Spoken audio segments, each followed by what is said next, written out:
Hello, everybody. So, Taxify is the one of the leading ride-hailing companies in the world, and probably many of you have used it also. So, it's also the latest Estonian unicorn, and it's a real pleasure to welcome here one of the three founders of Taxify. A technical co-founder and CTO, and so very, very, very glad to have you here, Oliver. Hey, hello everyone. Right. So I guess everybody here is mostly sort of interested to hear how did it actually all start.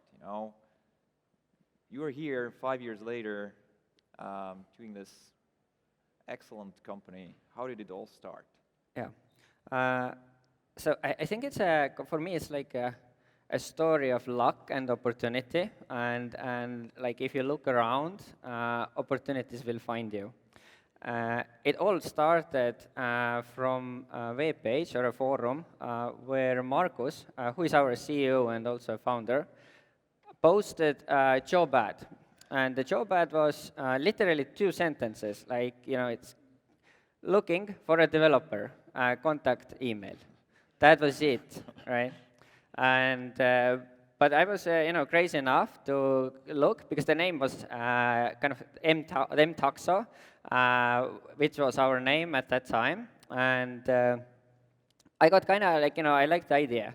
And then we met with Markus, actually right here in Tartu, in one of the restaurants, and discussed the idea. And from this point on, I was like completely hooked because I liked the idea. I liked to have conversation with Markus.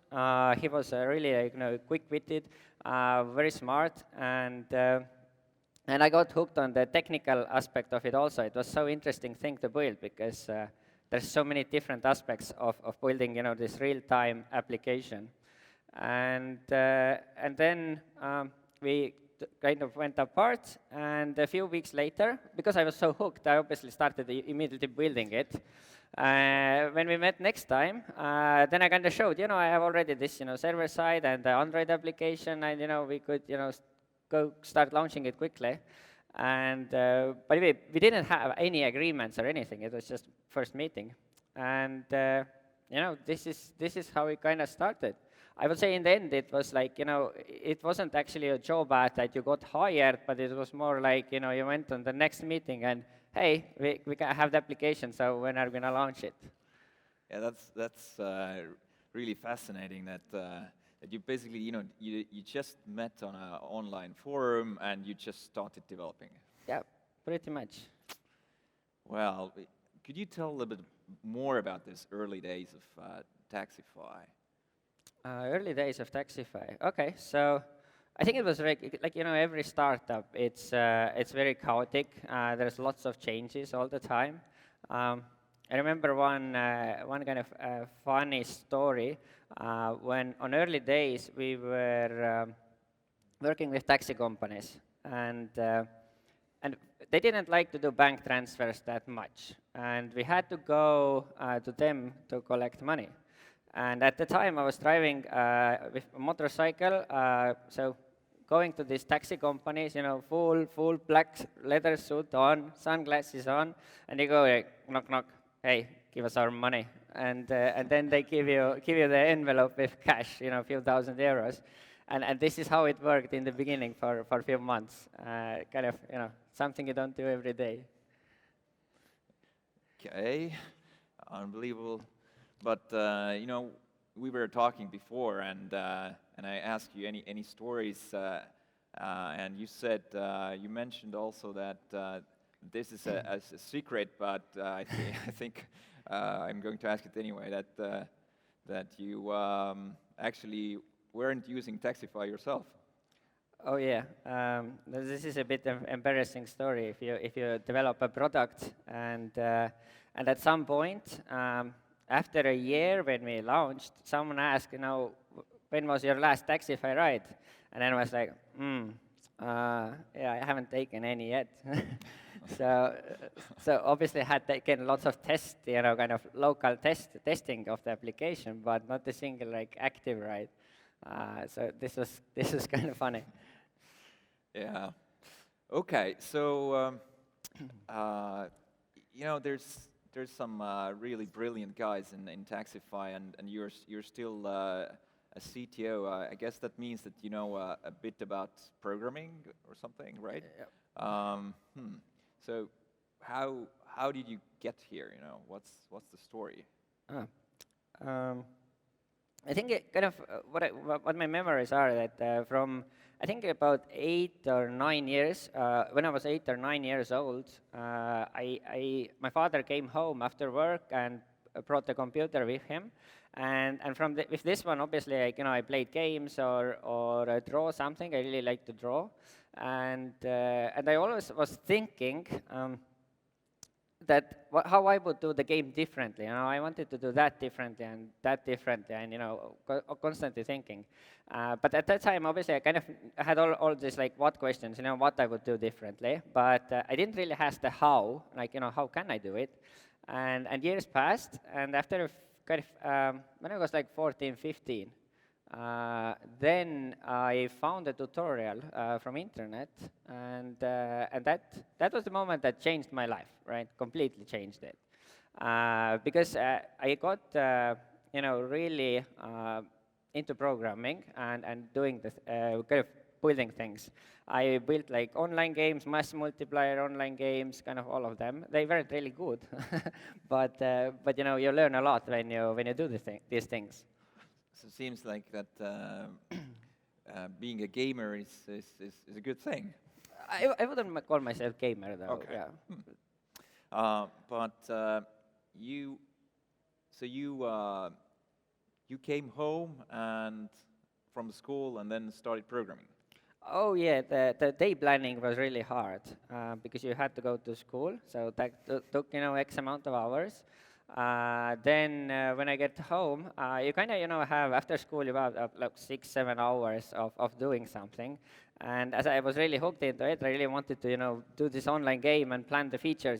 This day I do this feature, that day I do that feature, and I have 5 hours or 6 hours on the day, and then 5 hours the program you're just super focused doing that, and have this extra hour to study, which I sometimes skip, but yeah.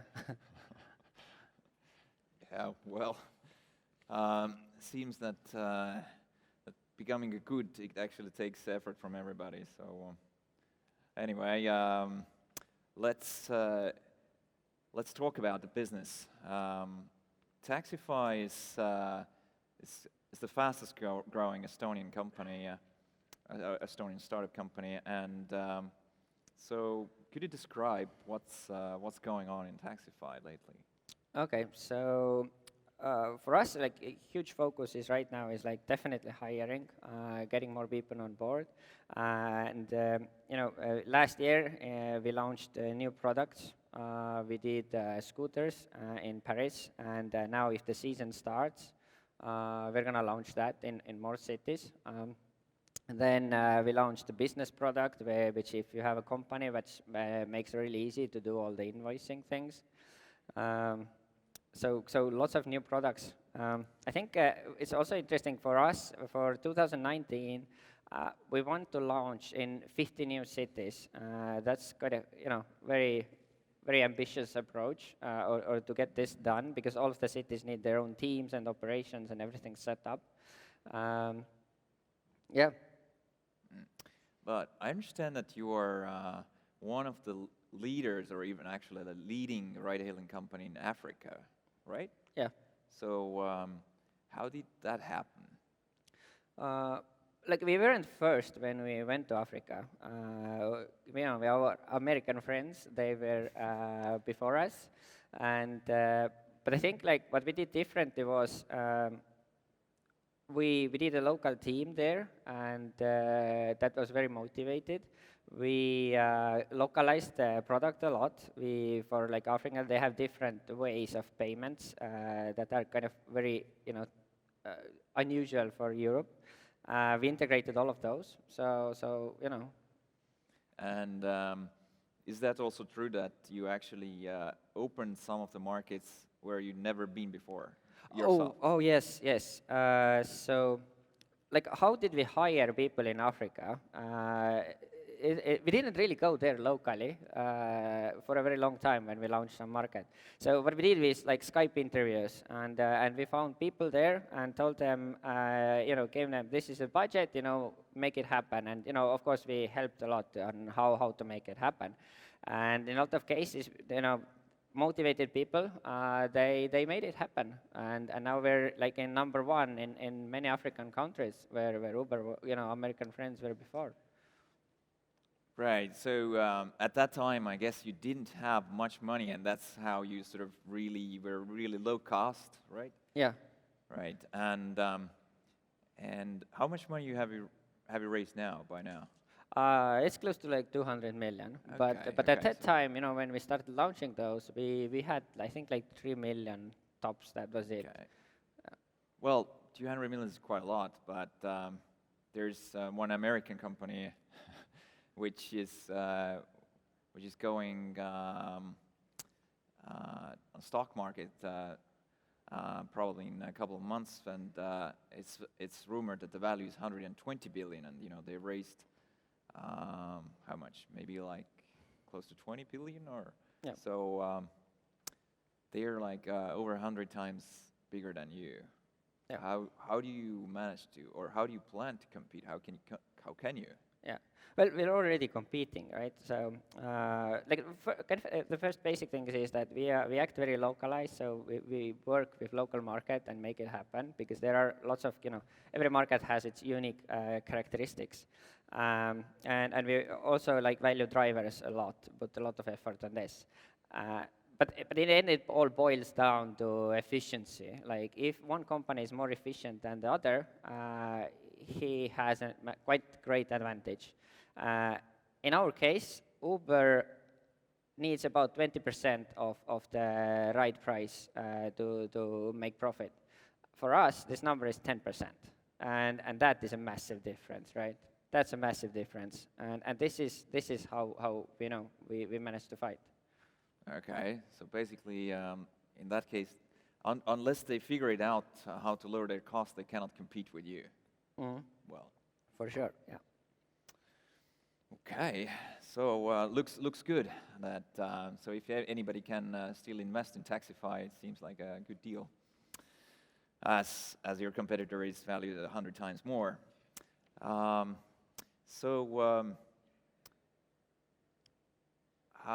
do you actually find talent into your company?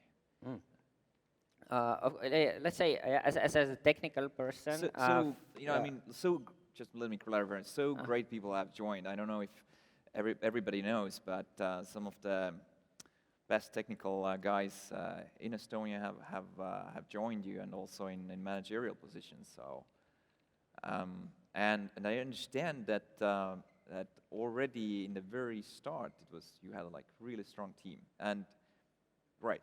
So Yeah, I'm not that much into overall hiring, so I would rather mostly comment on the engineering side, and in there basically we hire all around the world, and I'm actually very proud of the team we have. We actually compete with people, they choose, like, should they go to Facebook or join Taxify, and we have a Nice. hub in Bucharest, there we have lots of people actually who came from Google and Facebook and joined us. I think, for technical people, kind of they're motivated of hard and complex problems, and they want to solve them, and we have lots of them, right? So, and we there are so many problems we still want to solve, and I think that's what gets us. Also, the culture and how we approach the development. I think people, like that, who come to the interviews, and but also it's like with the hiring, it's a lot of kind of contacting people, right? It's very few, good engineers are looking for a job. It's more you have to find them and show them, hey, we have this great thing, come with it with us. yeah, I remembered like one thing that you told me that you just started developing in the beginning, and then you even didn't pay yourself a salary. You didn't have that funds for how long? That I thought that's really interesting. Okay. Yeah. Yeah. We didn't pay salary for the founders. Like we worked, I think, like a year or a year and a half or something like this without, zero salary. Everything went to, growing the company. Tried to minimize everything. Yeah. Well, I think it's time to wrap up slowly. What are your sort of advice to other founders? You've reached that far during 5 years. Anything that comes to mind? Like, looking at our story, I think as we had a kind of complex technical product, definitely get the really, senior engineer into the team. And I don't actually mean myself, I wasn't that, I would do a lot of things differently now.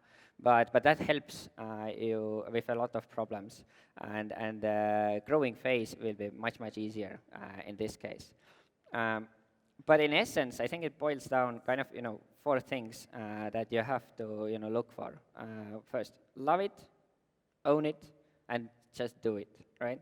But the 4th thing is continue doing it, because persistence is the key. You just, you keep moving, you keep doing it. That's extremely important. Well, you are still Estonian company, as I understand. Though usually companies in Estonia who start here, in order to raise money, they have actually moved their companies to either US or UK. But you are probably the first Estonian company that's has really gone so far. And what's your ambition to go from here? And so that's right, that you're an Estonian company still, right? Yeah, absolutely. Our kind of main company is still in Estonia, and we did like this big round from Estonia, which was actually very new thing for most kind of Estonian law firms. There was quite interesting situations with the law firms where the clients and investors were represented by same law firms, and it was quite fun. But yeah, we managed to do it, and I would really motivate that it is possible to do these things from Estonia. You don't need to move to London or United States. It is possible. So guys, do it, right? Or join Taxify. That's also an option. Okay, so guys, just do it yourself or join Taxify. So thank you very much, Oliver. Yeah, thank you. Okay.